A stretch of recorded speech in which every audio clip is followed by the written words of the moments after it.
ऐसे बहुत से बच्चे होते हैं जिनका पूरा टारगेट होता है कि सेंट्रल यूनिवर्सिटी में ही पढ़ना है, एक सबसे अच्छे कॉलेज में ही पढ़ना है। 2024 का जो सीयूईटी था और उसके बाद जो 2025 का सीयूईटी एग्जाम था उसमें भारी चेंजेस हुआ था। जब हम लोग 2026 में सीयूईटी एग्जाम देने का सोचेंगे तो क्या इस बार भी कोई चेंजेस होगा क्या? सीयूईटी एग्जाम कौन कौन दे सकता है, ये सीयूईटी एग्जाम है क्या? इन सारे के सारे बातों को लेकर के आज की इस वीडियो में हम लोग चर्चा करने वाले हैं।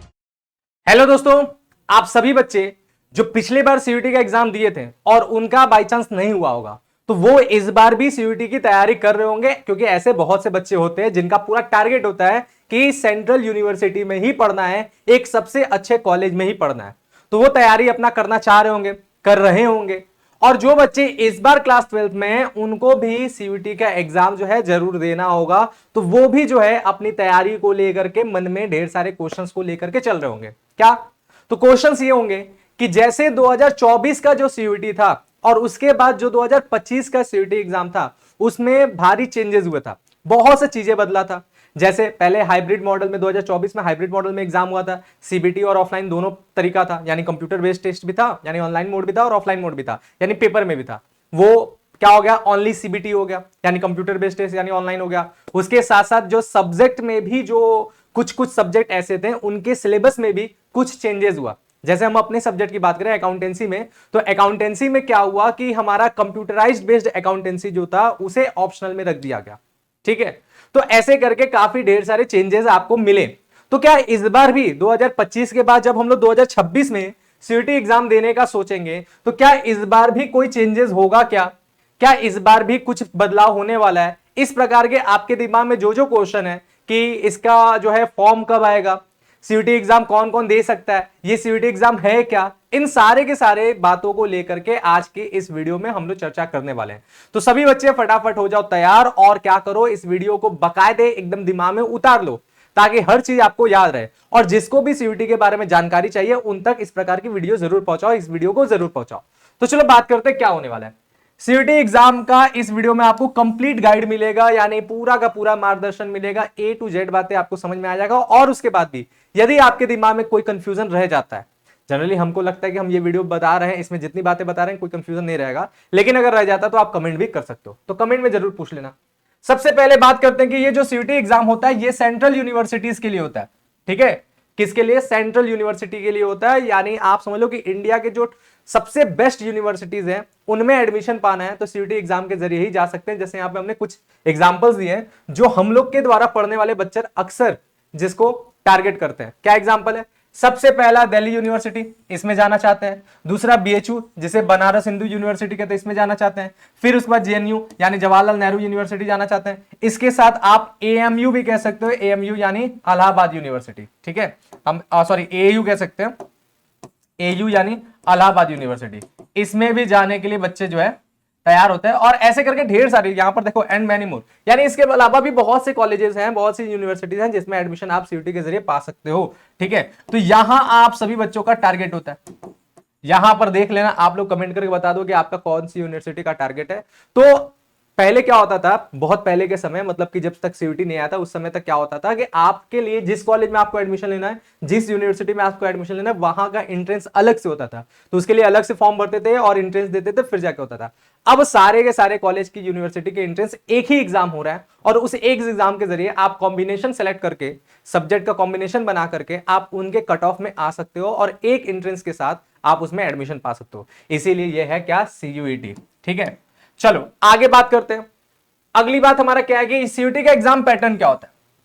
सीयूईटी आपने जान लिया कि क्या होता है यूनिवर्सिटी, अब हमारा उसका एग्जाम पैटर्न जान लो कि एग्जाम कैसे होगा। तो एग्जाम पैटर्न जो है उसमें टोटल 3 सब्जेक्ट आप बोल सकते हो, 3 ग्रुप में पूरे एग्जाम को बांटा गया। कौन कौन सा? पहला हमारा लैंग्वेज टेस्ट। लैंग्वेज टेस्ट में आपको 13 लैंग्वेज होते हैं जिनमें से आपको कोई भी जो है लैंग्वेज आप सेलेक्ट कर सकते हो। ठीक है, 13। जनरली अगर हम लोग बात करें इधर नॉर्थ इंडिया की बात कर लें तो यहां पर ज्यादातर बच्चे 2 ही लैंग्वेज सेलेक्ट करते हैं। और ओवरऑल इंडिया में भी बात कर लो कि यही दोनों लैंग्वेज ज्यादा पॉपुलर हैं। ठीक है, कौन सा? हिंदी या इंग्लिश। आप दोनों में से कोई भी एक लैंग्वेज सेलेक्ट कर सकते हो, 13 लैंग्वेज में से कोई भी लैंग्वेज का आप टेस्ट दे सकते हो। तो लैंग्वेज टेस्ट होता है। दूसरी बात क्या होता है? दूसरी बात डोमेन सब्जेक्ट का टेस्ट होता है। अब ये डोमेन सब्जेक्ट क्या है? डोमेन सब्जेक्ट आपका क्या होता है कि आप जिस सब्जेक्ट को पढ़े रहते हो क्लास 12th में, वही आपका डोमेन सब्जेक्ट में जनरली आता है। ठीक है, आप उसी के अकॉर्डिंग जो है अपना एंट्रेंस दोगे। जाहिर सी बात है, आप अगर कॉमर्स पढ़ रहे हो तो आपको बीकॉम में ही जाना होगा, ठीक है, या कॉमर्स से रिलेटेड ही कोर्स में आपको एडमिशन लेना होगा। तो इस प्रकार से डोमेन सब्जेक्ट में आप कॉमर्स के ही सब्जेक्ट चूज करते हो। जैसे एग्जांपल के तौर पे हम बता सकते हैं क्या, accountancy, business study, economics, mathematics, ये सब कॉमर्स के सब्जेक्ट है ना, ये आपके डोमेन सब्जेक्ट में आ जाएंगे। तो डोमेन सब्जेक्ट का होता था मेन सब्जेक्ट जिसके बारे में हम लोग पढ़ाई करते हैं अपना सब्जेक्ट चूज करके क्लास 11th में, क्लास 12th में, ठीक है। और फिर उसके बाद होता है जनरल एप्टीट्यूड टेस्ट। अब ये क्या होता है, जिसे जीएटी भी कहते हैं। जीएटी में कुछ जनरल चीजों का आपस में मतलब इकट्ठा कॉम्बिनेशन बना के टेस्ट होता है, जिसमें आपका कुछ रीजनिंग के क्वेश्चन होते हैं, कुछ जो है क्वांट्स होते हैं, और उसके बाद कुछ करंट अफेयर्स होते हैं, कुछ जनरल नॉलेज होते हैं। इस प्रकार की चीजों को मिलाकर के हमारा जीएटी बनता है, ठीक है। तो इस प्रकार से टोटल जो है इतना हमारा सेक्शन बटा हुआ है, जिसमें 13 लैंग्वेज होते हैं। डोमेन सब्जेक्ट हमारा सीयूटी के अंदर टोटल 23 आता है, 23 डोमेन सब्जेक्ट है। आपको इतने पूरे टेस्ट नहीं देना है, हम बताएंगे कि आपको कैसे देना है। और जीएटी मात्र एक होता है और इसी में सारे के सारे सब चीजें मिला करके हो जाता है, ठीक है। तो कुल मिला के हमारा जो सीयूटी एग्जाम है, ये टोटल जो है कितने सब्जेक्ट का टेस्ट लेता है, तो टोटल इसमें 37 सब्जेक्ट्स आ जाते हैं, ठीक है। 37 सब्जेक्ट आ जाते हैं। कैसे, 13 लैंग्वेज, 23 डोमेन और एक हमारा जनरल टेस्ट, ठीक है, या जीएटी बोल दो, बात समझे, ये आ जाता है।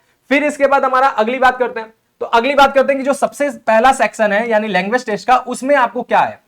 तो इस 13 लैंग्वेज में से आप कोई भी एक लैंग्वेज का लैंग्वेज टेस्ट देते हो। और ये कैसे डिफाइन होगा, कैसे आप डिसाइड करोगे कि हमें किसका देना चाहिए, तो ये होता है जिस भी यूनिवर्सिटी में आपको एडमिशन लेना है, वो यूनिवर्सिटी अपनी क्या क्राइटेरिया रखती है कि आपको किस किस चीज का टेस्ट देना है, उसी का आप कॉम्बिनेशन बना के सीयूटी का एग्जाम फिल करते हो, ठीक है। तो बस याद रखना कि इसमें जो है टोटल 13 लैंग्वेजेस होते हैं, जैसे इंग्लिश हो गया, हिंदी हो गया, तमिल हो गया, ठीक है।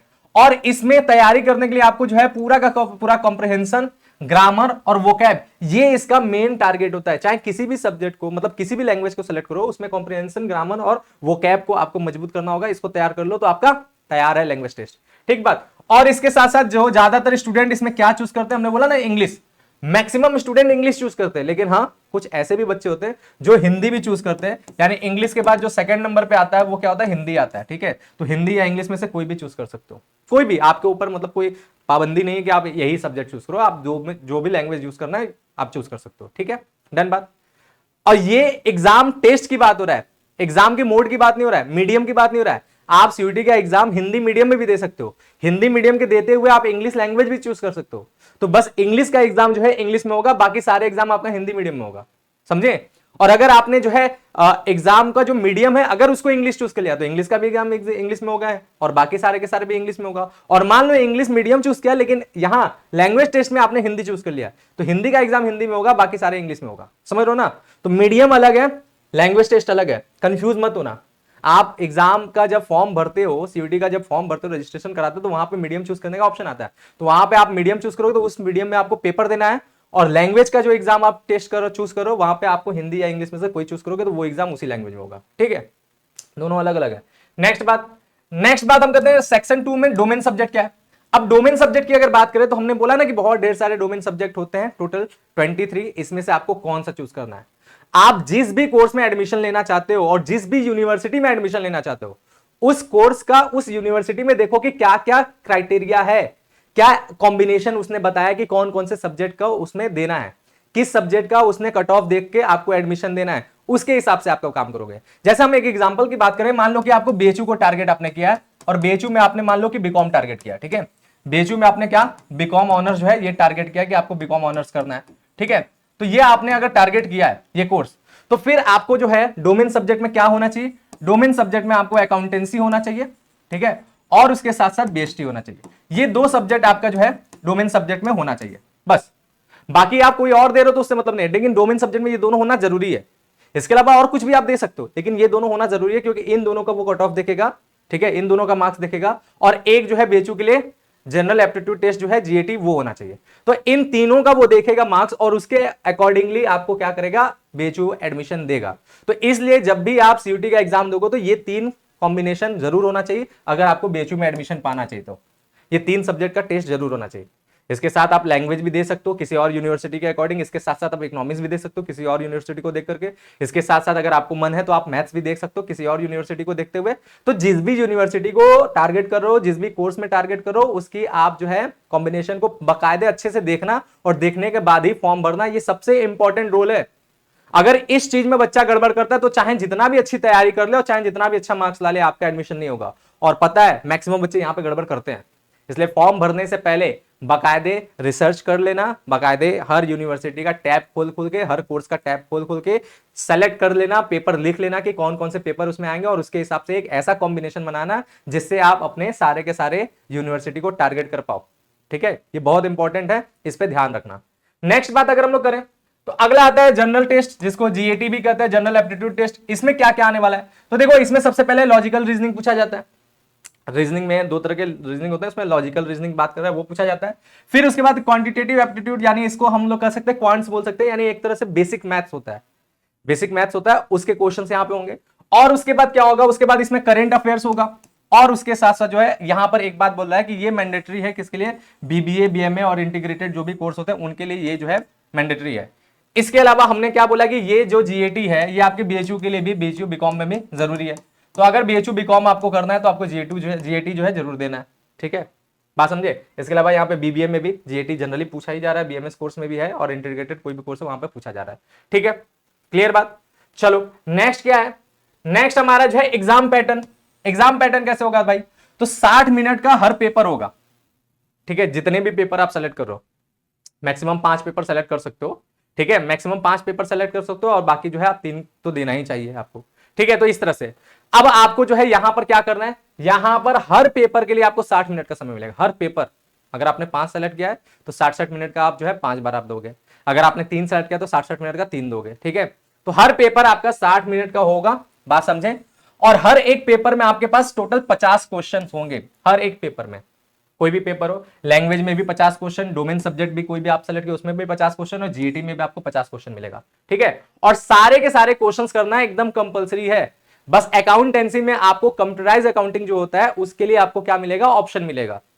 तो आप कंप्यूटराइज अकाउंटिंग कर भी कर सकते हो, छोड़ भी सकते हो, तो वहां पे ऑप्शन आपको मिलेगा। लेकिन बाकी में 50 के 50 क्वेश्चन आपको करना एकदम जरूरी है। ठीक है, कोई ऑप्शन वगैरह नहीं है। ठीक, और अगर आपने एक क्वेश्चन सही किया तो आपको 5 मार्क्स मिलेगा, और अगर आपने एक क्वेश्चन गलत किया तो आपका -1 हो जाएगा। यानी यहां पे नेगेटिव मार्किंग होता है। तो ऐसे नहीं तुक्काबाजी करना स्टार्ट कर देना। तुक्का करोगे तो पता चला जितना कमाए नहीं हो उससे ज्यादा गवा दियो, नंबर साले चले गए, माइनस में आ गए।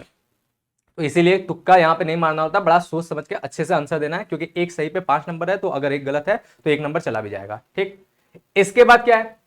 इसके बाद जो है नंबर एंड पेपर मोड क्या होगा भाई? तो मैक्सिमम 5 टेस्ट पेपर आपका होगा। हमने बोला ना आप मैक्सिमम 5 ही सेलेक्ट कर सकते हो। जैसे एक लैंग्वेज कर लिया, ठीक है, एक लैंग्वेज कर लिया, 3 डोमेन कर लिया, एक जीएटी कर लिया, ऐसे करके 5 हो गया।